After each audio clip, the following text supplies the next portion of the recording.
प्रभु यीशु मसीह के नाम से सबको जय मसीह की शालोम। मैं आपका दोस्त, आपका भाई पास्टर पंकज एक बार फिर से परमेश्वर का वचन आप लोगों के बीच में लेके आया हूँ। जबकि आप इस वचन को हमारे YouTube channel serving people in need of fellowship पे सुन रहे हैं, मैं आपसे विनती करता हूँ, अगर अभी तक आपने इस चैनल को सब्सक्राइब नहीं किया है तो कृपया करके कर दीजिए और साथ ही में बेल बटन है उसको भी दबा दीजिए, ताकि जब भी डेली हम इस पे परमेश्वर का वचन डालते हैं आपको इजीली अवेलेबल हो जाए और आप इसको शेयर करना मत भूलें। कृपया करके आप जरूर वचन को शेयर करा करें और परमेश्वर की आशीष प्राप्त करें। तो आइए आज के वचन को हम लोग सुनते हैं। तो हम देखेंगे आज कुलुस्सियों की पत्री, उसका 3 अध्याय, उसकी 1 आयत। कुलुसियंस चैप्टर 3 वर्स 1 ऑनवर्ड्स हम लोग देख रहे हैं। कुलुस्सियों की पत्री 3 की 1 पढ़ने से पहले मैं आपको बता दूं कि कुलुस्सियों की जो कलीसिया है ना, वो पौलुस के द्वारा ही शुरू हुई है। और कुलुस्सियों की जो कलीसिया है एक अन्य जाति लोगों की कलीसिया है ना, जो ग्रीक लोग थे, यूनानी लोग थे, जिन्होंने प्रभु यीशु मसीह पे ईमान रखा, उन लोगों की कलीसिया थी ये। और उस कलीसिया में तरह तरह की बातें थी, है ना, कल्चर था। ग्रीक कल्चर से वो लोग बहुत प्रभावित थे, क्योंकि उन्होंने प्रभु को तो ग्रहण कर लिया था, लेकिन उनका जो रिश्तेदारियां थी या उनके जो रिलेशन थे वो ग्रीक लोगों से ही थे, क्योंकि उनके जो रिश्तेदार थे वो अभी भी प्रभु में नहीं आए थे, तो उनका बहुत बड़ा प्रभाव उनके जीवनों पे पड़ता था। तो कई बार वो प्रभु के वचन में चलते चलते अपने ट्रैक से उतर जाते थे और फिर से वही चीजों को वो प्रैक्टिस करने लग जाते थे जो उनको छोड़नी थी, है ना। तो यहाँ पर पौलुस कुरिन्थियों की कलीसिया को कुलुस्सियों की जो कलीसिया है उसको कह रहा है। हम लोग देखेंगे कुलुस्सियों की जो पत्री है उसका 3 अध्याय, उसकी 1 आयत से पढ़ेंगे हम क्या लिखा। तुम मसीह के साथ जलाए गए तो स्वर्गीय वस्तु की खोज में रहो, जहां मसीह वर्तमान है और परमेश्वर के दाहिनी ओर बैठा है। देखिए, यहाँ पर जब कुलुस्सियों की पत्री पौलुस लिख रहा है, तो मैं बता दूं पौलुस इस समय जेल में है। ये कुलुस्सियों की पत्री पौलुस लिखते समय पौलुस जेल में है और उनको ये बात कह रहा है, जब तुम मसीह के साथ जिलाए गए, तुमने नया जीवन पा लिया है, तुमने प्रभु यीशु मसीह को अपना मुक्ति दाता परमेश्वर कर ग्रहण कर लिया है, तो स्वर्गीय वस्तुओं की खोज में रहो, जहां मसीह विद्यमान का मतलब है बैठा हुआ है और परमेश्वर की दाहिनी ओर बैठा है। यहाँ पर जो पौलुस इस बात को बोल रहा है और लिख रहा है, स्पेशली ये पत्री जो पौलुस ने लिखी है, तो वो कुलुस्सियों की कलीसिया का बता रहा है। और हमें भी ये इशारा मिलता है कि कहीं ना कहीं कुलुस्सियों की जो कलीसिया है वो स्वर्गीय चीजों को छोड़कर अब मटेरियलिस्टिक जो चीजें हैं, जो दुनिया की चीजें हैं, उन पर मन लगाए। दुनिया की वस्तुओं पर उन्होंने अपना मन लगाया हुआ। पौलुस लिख रहा है स्वर्गीय वस्तुओं की ओर ध्यान लगाओ, है ना। तो इसका मतलब कहीं ना कहीं कलीसिया का जो ध्यान है वो स्वर्गीय वस्तुओं से हटकर अब दुनियावी चीजों पर लग चुका है। आगे क्या कहता हम पढ़ेंगे कि नहीं परंतु स्वर्गीय वस्तुओं पर ध्यान लगाओ। हाँ, पृथ्वी की नहीं परंतु स्वर्गीय वस्तुओं की ओर ध्यान लगाओ। आज हमें ये वचन क्या सिखाता है? आज हमें ये वचन सिखाता है कि हमें स्वर्गीय वस्तुओं की ओर ध्यान लगाना है। मुझे दाऊद की एक बात याद आती है, मुझे बड़ी अच्छी लगती है। भजन संहिता में दाऊद कहता है, मैं अपना ध्यान पर्वतों की ओर लगाऊंगा, मेरी सहायता कहां से आती है। दाऊद परिस्थिति में है, दाऊद प्रॉब्लम में है ना, दाऊद जरूरत में है, तो दाऊद कहता मैं अपना ध्यान पर्वतों की ओर लगाता हूं, मेरी सहायता कहां से आएगी। फिर वो कहता है, मेरी सहायता उस परमेश्वर से आती है जिसने आसमान और जमीन को बनाया। तो पौलुस परिस्थितियों को देख रहा है, हालात को देख रहा है और कह रहा है मेरी हेल्प कहाँ से आएगी, है ना, मेरा प्रोविजन कहाँ से होगा, मेरा उपाय कहाँ से होगा। फिर वो कहता है मैं पहाड़ों की तरफ नहीं, अपना ध्यान अब उस सर्वशक्तिमान की ओर लगाता हूँ जो मेरी जरूरतों को पूरा करता है और जिसने आसमान और जमीन को बनाया है। अगर आज हम कुलुसियों की पत्री देखते हुए 3 अध्याय उसकी एक और 2 आयत देखते हुए हम देखें तो कलीसियाओं का हाल क्या है।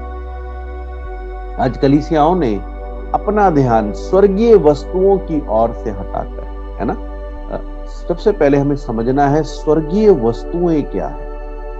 स्वर्गीय वस्तुएं हैं, है ना, जो मसीह के द्वारा मिलती हैं। जैसे इफिसियों 1:3 में, इफिशियंस चैप्टर 1 वर्स 3 में पौलुस कहता है, और ये इफिसियों की पत्री भी जो है पौलुस ने जेल में लिखी है और इफिसियों की कलीसिया भी पौलुस के द्वारा शुरू हुई।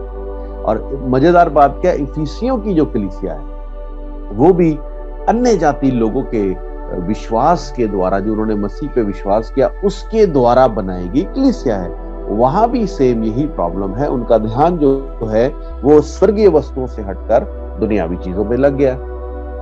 तो पौलुस क्या कहता है, इफिसियों 1:3 में भी कहता है, इफिसियों 1:3 में वो कहता है कि तुम्हें स्वर्गीय स्थानों में सब प्रकार की आत्मिक आशीषें मिली है ना।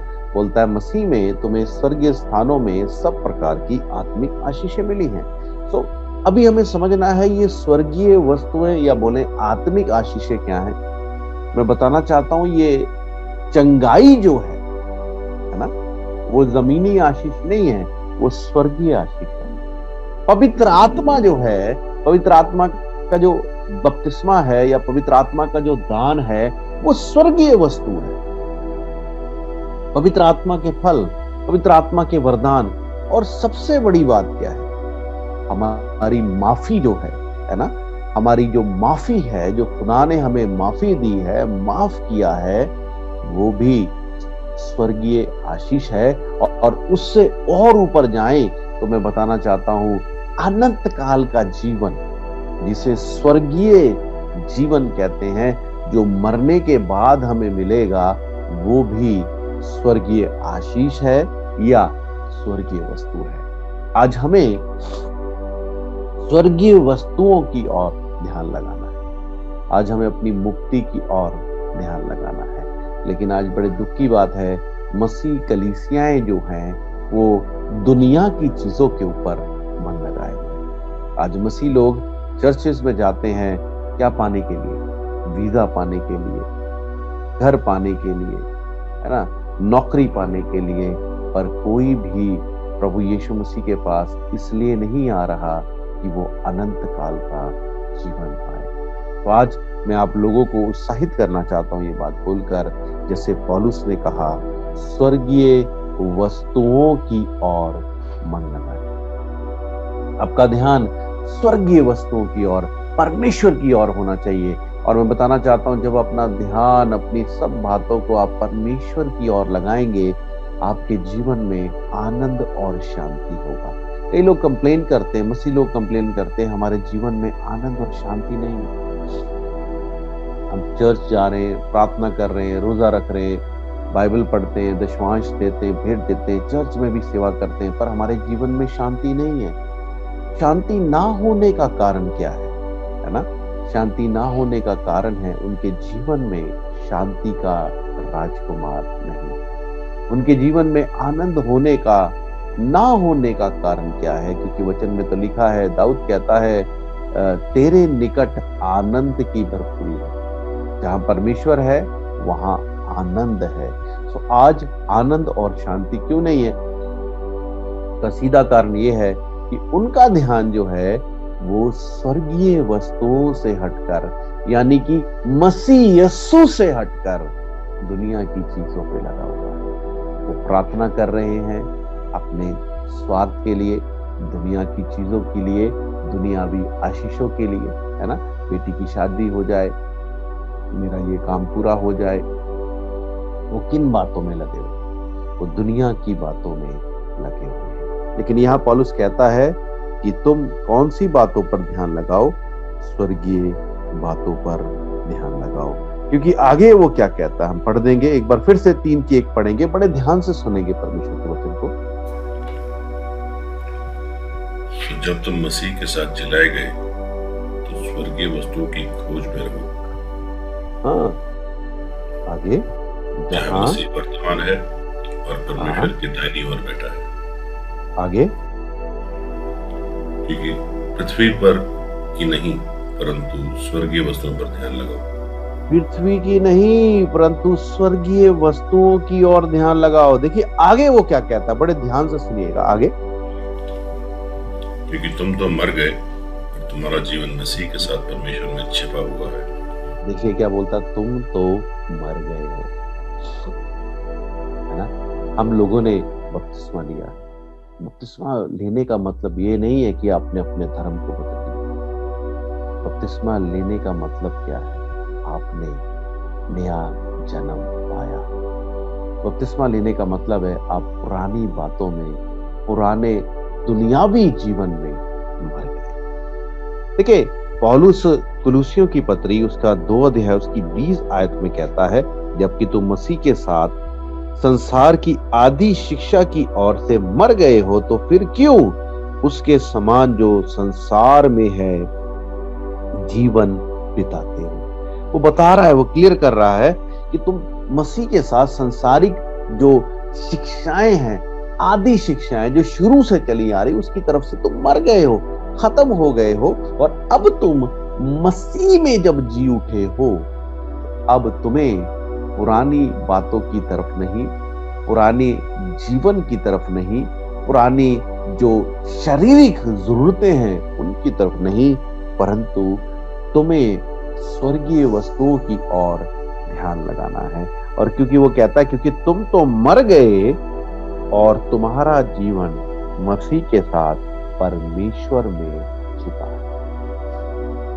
आज मैं आप लोगों को ये बात कहकर उत्साहित करना चाहता हूं कि आप जिन लोगों ने बपतिस्मा लिया है, जिन्होंने बपतिस्मा लिया है और उन लोगों ने अपने पुराने जीवन को खत्म कर दिया है, मार दिया है, अब वो मसीह के साथ नए जीवन में जब जीते हैं तो वो पुरानी बातों को खत्म कर कर अब नई बातों में जी रहे हैं। दूसरा ग्रंथियों 5:17 कहती है, 2 Corinthians 5:17 कहती है, अब जो मसीह यीशु में है वो नई सृष्टि है, पुरानी बातें।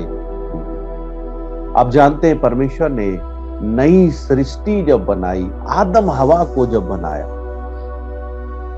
और आदम और हवा परमेश्वर उनकी सब जरूरतों को पूरा करता था। और हम जानते हैं आदम और हवा किन बातों की चिंता करते थे, किन बातों की तरफ उनका ध्यान होता था कि परमेश्वर ठंडे समय में आएगा, हम उसके साथ संगति करेंगे। उन्हें रोटी कपड़ा मकान की कोई चिंता नहीं थी। उन्हें ये नहीं था कि हम कल क्या खाएंगे, क्या पिएंगे, क्या पहनेंगे, हमारा क्या होगा, क्या हमारी जरूरत पूरी होगी। उन्हें किसी बात की चिंता नहीं थी। वो उनका ध्यान जो था वो परमेश्वर की ओर था, वो परमेश्वर के साथ संगति करते थे। आज मैं आप लोगों को, जिन लोगों ने बपतिस्मा लिया है, मैं उनको एक बात कहना चाहता हूं कि आप भी चिंता करना छोड़ दें कि हम क्या खाएंगे, क्या पिएंगे, क्या पहनेंगे। इस बात की चिंता करना छोड़ दें। क्यों? क्योंकि जब आप मसीह में आ गए हैं, तो मैं बताना चाहता हूं, पौलुस कहता है इफिसियों की 3 में, आपके लिए सब प्रकार की आत्मिक आशीषें पड़ी हैं। और कुलुसियों 3 की अगर हम लोग 3 ही पढ़ लें तो कहता है क्योंकि तुम तो मर गए, तुम्हारा जीवन मसीह के साथ परमेश्वर में छुपा है। जब हमारा जीवन मसीह के साथ परमेश्वर में छुपा है तो मसीह में होने के कारण आपको किसी चीज की, चाहे वो दुनिया की चीज है वो तो ठीक है, लेकिन जो स्वर्गीय चीज है, जैसे आनंद है, शांति है आपको उसकी कभी भी घटी नहीं होगी जब आप मसीह में हैं, जब आप मर गए। कई लोग बपतिस्मा लेते हैं लेकिन वो पुराने जीवन में मरते नहीं। कई लोगों ने बपतिस्मा ले लिया, पुरानी आदतों को नहीं छोड़ा, अभी भी गाली निकालते हैं, अभी भी झूठ बोलते हैं, अभी भी झगड़ा करते हैं, अभी भी जेलसी करते हैं, अभी भी किसी को माफ नहीं करते हैं। तो मैं बताना चाहता हूं, अगर अभी भी उनके जीवन में ये सब बातें हैं तो वो नया जन्म नहीं पाए। पानी में डुबकी लगा तो ली है लेकिन पुराना जीवन खत्म नहीं किया, और तभी उनके जीवनों में ये सब बातें हैं। अभी भी निराशा है, अभी भी टेंशन है, अभी भी सब कुछ है। सो आइए हम लोग मसीह में नई सृष्टि बने, पौलुस जैसे कहता है। सो आगे पढ़े, क्या लिखा है, पढ़िए क्या लिखा है। जब मसीह जो हमारा जीवन है प्रकट होगा, तब तुम भी उसके साथ महिमा सहित प्रकट किए जाओगे। जब मसीह जो हमारा जीवन है प्रकट होगा, तब तुम भी उसके साथ महिमा सहित प्रकट होगे, है ना। वो कब होगा? जब हम मसीह में आ जाएंगे, और मसीह में आने के लिए आपको मरना होगा। पुराने जीवन में, पुराने स्वभाव में आपको मरना होगा। जब तक आप पुराने स्वभाव पूरे अपने जीवन में मरेंगे नहीं, आप मसीह के साथ जी नहीं उठेंगे, मसीह में नहीं आएंगे, और जब मसीह प्रकट होगा आप उसकी महिमा में प्रकट नहीं हो सकते। वो ये बात कहना चाहता है, हमें पुराने जीवन में मरना जरूरी है। आगे पढ़े क्या लिखा है। अब देखिए क्या बोलता है, पुराने जीवन में मरने के लिए क्या कहता है पौलुस, पढ़ेंगे। इसलिए अपने उन अंगों को मार डालो जो पृथ्वी पर है, अर्थात व्यभिचार, अशुद्धता, दुष्कर्मणा, बुरी लालसा और लोभ को जो मूर्ति पूजा के बराबर है। हाँ, इसलिए अपने उन अंगों को मार डालो जो पृथ्वी पर है ना। क्या है? व्यभिचार, अशुद्धता, दुष्ट कामना, बुरी लालसा और लोभ को जो मूर्ति पूजा के बराबर है। हम लोग मसीह में आगे हमने मूर्ति पूजा छोड़ दी, क्योंकि मसीह में आने के बाद परमेश्वर कहता है जो मूर्ति पूजते हो तो मेरे योग्य नहीं हो।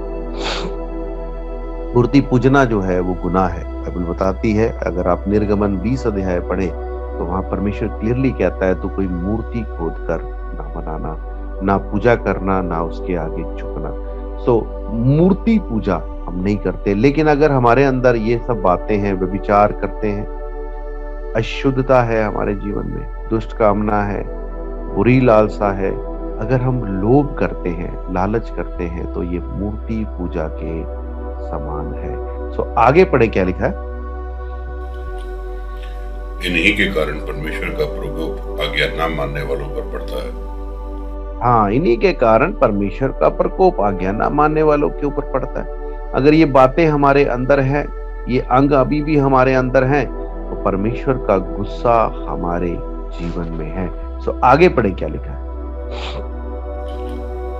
और तुम भी जब इन बुराइयों में जीवन बिताते थे तो इन्हीं के अनुसार चलते थे।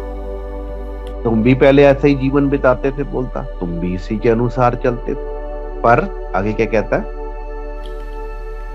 पर अब तुम भी इन सब को, अर्थात क्रोध, रोष, बैरभाव, निंदा और मुंह से गालियां बकना, ये सब बातें छोड़ दो।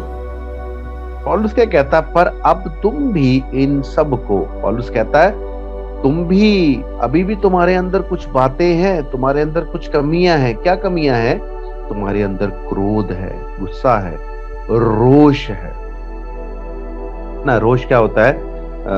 विरोध करना किसी बात का, रोष है ना, उस चीज को विरोध करना, चाहे खुल के करना, चाहे अंदर अंदर करना। फिर कहता है वैर भाव। वैर भाव, उन लोगों में वैर भाव था कि मैं बड़ा हूँ, वो छोटा है, वो बड़ी जाति से है, मैं छोटी जाति से हूँ।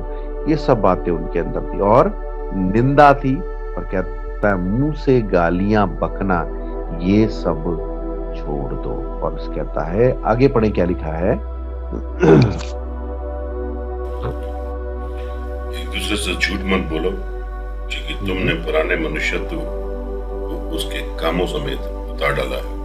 हाँ, एक दूसरे से झूठ मत बोलो बोलता है ना, क्योंकि तुमने पुराने मनुष्यत्व को उसको कामों समेत उतार दिया है। पौलुस बताता है, फॉर एग्जाम्पल वो कहता है तुमने पुरानी कमीज को बनियान के साथ उतार दिया है, यानी कि हमें पुराने जीवन को छोड़ना है, पुरानी बातों को छोड़ना है। और आगे क्या कहता है वो बोलता है, पढ़ेंगे 10 आयत पढ़ेंगे। और नए मनुष्यत्व को पहन लिया है जो अपने सृजनहार के स्वरूप के अनुसार ज्ञान प्राप्त करने के लिए नया बनता जाता है। पुराना जीवन, पुराना स्वभाव, पुरानी बातों को बोलता छोड़ दो। अब तुमने क्या किया है, नए मनुष्यत्व को पहन लिया है जो अपने सृजनहार के स्वरूप के अनुसार ज्ञान प्राप्त करने के लिए नया बनता जाता है। अब हमने वो वस्त्र धारण कर लिए हैं जैसा हमारे सृजनहार के हैं। दूसरे शब्दों में पुरानी बातों को, पुराने जीवन को छोड़ दिया है ना। देखिए, परमेश्वर जो है उसका स्वभाव जो है वो दया करने वाला है, वो प्रेम करने वाला है, वो कृपा करने वाला है, वो शांति से भरा हुआ है, वो दूसरों पे रहम करने वाला, दूसरों को संभालने वाला, तरस खाने वाला परमेश्वर है। और बाइबल बताती है हमें भी ऐसा ही होना है ना। अब हमें शैतान का जो स्वभाव है उसको छोड़कर मसीह के स्वभाव में आगे बढ़ना है। शैतान का स्वभाव क्या है, वो झूठ बोलने वाला है। शैतान का स्वभाव क्या है, वो दोष लगाने वाला है ना, दोष लगाने वाला। वो परमेश्वर के सामने हमेशा खड़ा होकर हमारे लिए दोष लगाता रहता है। और ये सब जो बातें हैं, दोष लगाना, गुस्सा करना, जेलसी करना, बदले की भावना रखना, माफ ना करना, है ना, ये सब जो है वो शैतान का स्वभाव है। और हमें स्वभाव को छोड़कर मसीह के स्वभाव में आना है। और मसीह का स्वभाव क्या है? मसीह का, परमेश्वर का जो सृष्टि करता है उसका स्वभाव क्या है? बाइबल बताती है वो दयावंत है, वो दया करने वाला परमेश्वर है ना। वो पापी और धर्मी दोनों पे में बरसाता है और भले बुरे दोनों पर अपना सूर्य उदय करता है। और हमारा स्वभाव भी ऐसा ही होना चाहिए। हम दया करने वाले, प्रेम करने वाले, क्षमा करने वाले और परमेश्वर के स्वभाव के जैसे होने चाहिए, क्योंकि हमने मसीह को पहन लिया है। पौलुस बताता है, गलातियों में बोलता है पौलुस, गलाती में पौलुस कहता है हमने बपतिस्मा लेने के बाद मसीह को पहन लिया है। तो आज मैं भी आपको यही बात कहना चाहता हूं, पुरानी बातों को, पुराने जीवन, पुराने स्वभाव को छोड़कर आइए हम लोग अपने सृजनहार की तरह वस्त्र को पहने। बाइबल में एक उदाहरण देना चाहता हूं। मत्ती 22 अध्याय में, मैथ्यू 22 में जब आप देखते हैं कि एक राजा ने अपने लड़के की रिसेप्शन रखी, है ना, लड़की की शादी के रिसेप्शन रखी, एक पार्टी रखी, तो उसने बहुत लोगों को बुलाया लेकिन लोग नहीं आए। फिर उसने अपने नौकरों को भेजा, बोलता जाओ और जाकर चौकों से जाकर लोगों को लेके आओ। जब लोग आए तो वहां पे एक व्यक्ति जो था, है ना, उसको अंदर आने से मना कर दिया गया। क्यों मना कर दिया गया? क्योंकि जो उसके वस्त्र थे, है ना, उसने अपने वस्त्रों को विवाह के वस्त्रों के समान नहीं पहना था। तो कहता तेरे वस्त्र जो है वो विवाह में एंट्री के योग्य नहीं है। तो आज मैं आप लोगों को कहना चाहता हूं, आपके जो वस्त्र हैं, है ना, अगर हम इफिसियों 6 अध्याय पढ़े, वहां धार्मिकता के वस्त्र के बारे में बोलता है, धार्मिकता की झिलम के बारे में बोलता है। और आप जानते हैं उजाड़ू पुत्र जब वापिस आया, सब कुछ उजाड़ कर, उसके पुत्र ने उसे चूमा, अंगूठी पहनाई, जूती पहनाई, और आप जानते हैं अपना कपड़ा, अपना जो गाउन उसने पहना था वो उतार कर उसके ऊपर डाल दिया, और उस गाउन ने उसके सारे अपराधों को ढक दिया, उसको नया कपड़ा पहनाया गया। सो आज मैं आप लोगों को कहना चाहता हूं, अगर आप अभी भी पुराना जीवन, पुराने स्वभाव में जी रहे हैं, तो आप उस राजा के बेटे के विवाह में, है ना, उस रिसेप्शन में, उस फीस्ट में नहीं जा पाएंगे जब तक आप उस धार्मिकता के कपड़ों को, उस परमेश्वर के कपड़ों को, जो परमेश्वर सृजनहार के कपड़े हैं, उनको आप नहीं पहनेंगे। यानी कि पुराने जीवन को नहीं छोड़ेंगे, जैसे पौलुस कहता 10 आयत में, कुलुस्सियों 3:10 में कहता है, नए मनुष्य को पहन लिया है जो अपने सृजनहार के स्वरूप के अनुसार ज्ञान प्राप्त करने के लिए नया बनता जाता है। हमें नए कपड़ों को पहनना है, और वो नए कपड़े क्या हैं? वो धार्मिकता के, पवित्रता के, वो पुराने जीवन के नहीं, नए जीवन के, नए स्वभाव के। अगर कहा जाए तो हमारे सृजनहार परमेश्वर के स्वभाव के कपड़े हैं, उनको हमें पहनना है, तभी हम परमेश्वर के राज्य में दाखिल हो पाएंगे। और आगे वो कहता है, 11 आयत पढ़ेंगे, क्या लिखा है, सुनेंगे ध्यान से। उसमें ना तो यूनानी रहा, ना यहूदी, ना खतना रहित, ना जंगली, ना स्कूती, ना दास और ना स्वतंत्र, केवल मसीह सब कुछ और सब में है। हाँ, कब?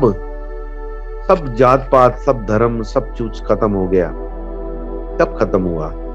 जब हमने पुराने मनुष्यत्व को उतार कर नए मनुष्यत्व को पहन लिया, है ना।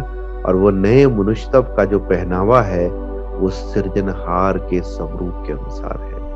अब हम जब मसीह में हैं तो हम नई सृष्टि हैं, और जब हम सब नई सृष्टि हो गए तो कोई जात पात, कोई धर्म, कोई ऊंच नीच, सब खत्म हो गई। पौलुस ये बात हमें बता रहा है। और अभी आगे वो क्या बोलता है, जब हमने नए वस्त्र को धारण कर लिया है, धार्मिकता को धारण कर लिया है, तो 12 आयत में वो क्या कहता है, इसलिए परमेश्वर के चुने हो कि नहीं, जो पवित्र और प्रिय है। हाँ, परमेश्वर के चुने हुओं के समान, जो पवित्र और प्रिय हैं, प्यारे हैं। आगे,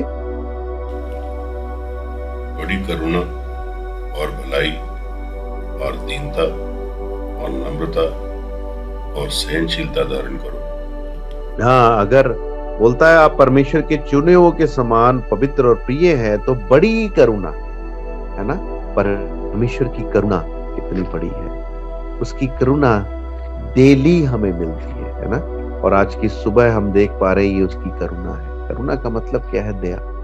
तो हमारे अंदर में भी करुणा होनी चाहिए, दया होनी चाहिए दूसरों के प्रति, अपने सताने वाले, अपने चोट पहुंचाने वालों के प्रति करुणा होनी चाहिए। यीशु मसीह ने करुणा दिखाई क्रॉस पे। वो क्या कहता है, हे पिता, इन्हें माफ कर, क्योंकि ये नहीं जानते ये क्या करते। उसने माफ किया, करुणा दिखाई। तो ये करुणा हमारे अंदर होनी चाहिए। और बोलता है भलाई करनी है, और दीनता रखनी है, नम्रता रखनी, और सहनशीलता को क्या करना है हमें। सहनशीलता का मतलब क्या है? सहन करना, पेशेंस रखना, उसको धारण करना है। और आगे 13 आयत में वो क्या कहता है, हम पढ़ेंगे। और यदि किसी को किसी पर दोष देने का कोई कारण हो। हाँ, यदि किसी को किसी पर दोष देने का कारण, आपके पास रीजन है कि उस व्यक्ति ने आपको आपके साथ गलत किया है, चोट पहुंचाई है ना। आपके पास कारण है, आपके पास सबूत है ना। आपने अपनी आंखों से देखा है, सुना है, रिकॉर्ड किया है, आपके पास सबूत है, वचन कहता है। तो क्या करो? तो एक दूसरे की सह लो, एक दूसरे की सह लो। और आगे, और एक दूसरे के अपराध क्षमा करो, एक दूसरे की गलतियों को क्षमा करो। पौलुस ये बात हमें बता रहा है। क्यों क्षमा करो? जैसे प्रभु ने तुम्हारे अपराध क्षमा किए, वैसे ही तुम भी करो। जैसे प्रभु ने हमारे अपराधों को क्षमा किया, हमें भी क्षमा करना चाहिए। यदि हमारे पास रीजन है, वचन कहता है हमें माफ करना है, हमें पुरानी बातों को छोड़कर मसीह में आगे बढ़ना है। और 14 आयत कितनी प्यारी आयत है, देखिए, पढ़ के देखिए क्या लिखा है। 14 आयत क्या कहती है? और इन सब के ऊपर प्रेम को जो सिद्धता का कटिबंध है बांध लो। हाँ, बड़े ध्यान से समझिएगा, इन सब के ऊपर, है ना। अभी झगड़ा हो गया, कोई बात हो गई, चोट लग गई, जख्म हो गया, है ना, किसी से हर्ट हो गया, चोट लग गई, तो कहता है अगर इसके ऊपर क्या करो, इसके ऊपर पहले तो क्षमा करो, और क्षमा करने के बाद इन सब के ऊपर प्रेम। प्रेम कौन है? प्रभु यीशु मसीह, जो सिद्धता का मतलब क्या? परफेक्शन का कटिबंध है। कटिबंध का मतलब होता है पट्टी। जब चोट लगती है तो हम पट्टी बांधते हैं, है ना। पहली चीज क्या है? ऑपरेट करो, दवाई लगाओ। दवाई लगाने के बाद, दवाई कैसे लगती है?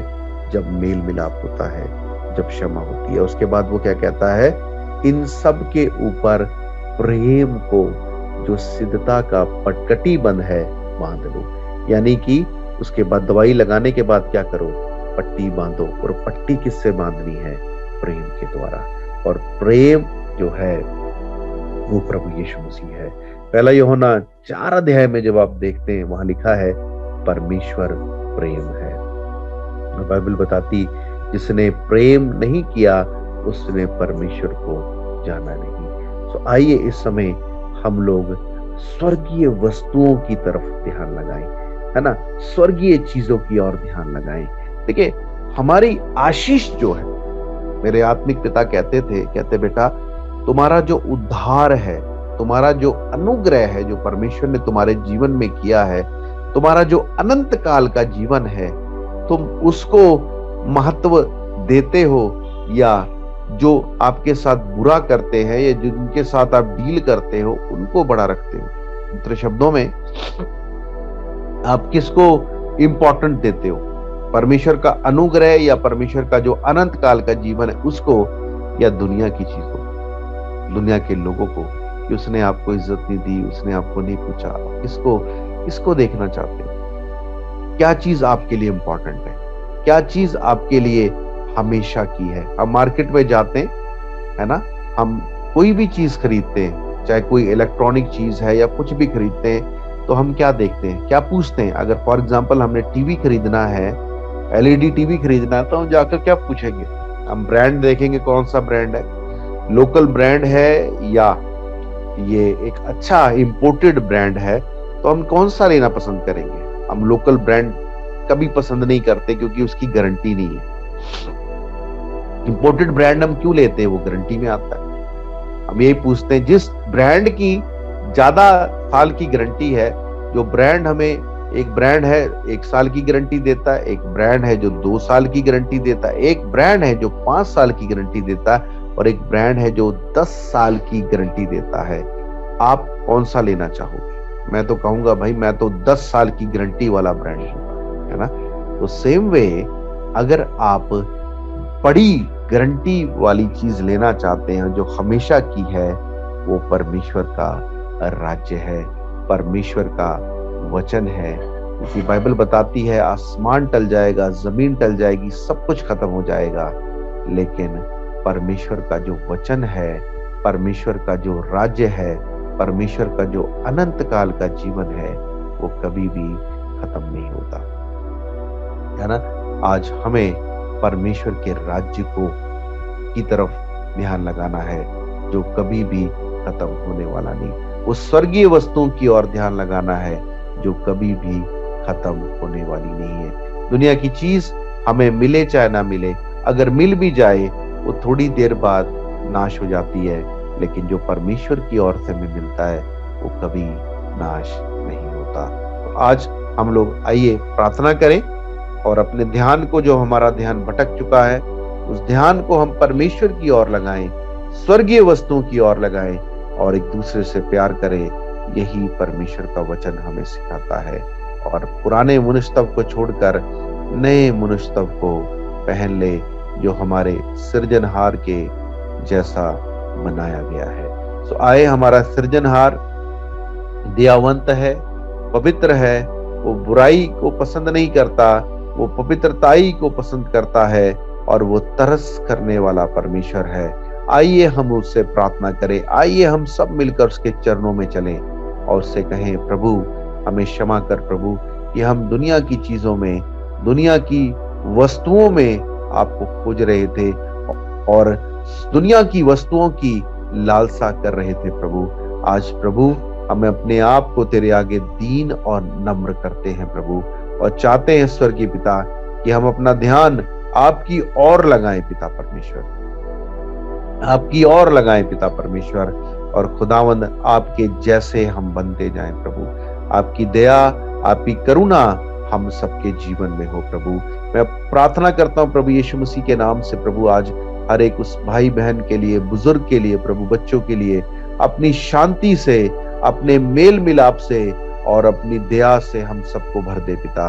और आज होने दे प्रभु खुदावन, जब ये वचन ये लोग हमारे YouTube channel serving people in need of fellowship पे सुन रहे हैं प्रभु, खुदावंद होने दे प्रभु सब बातों में तेरे नाम को जलाल मिले, और इसी समय प्रभु अपनी शांति को इनके जीवन में करे।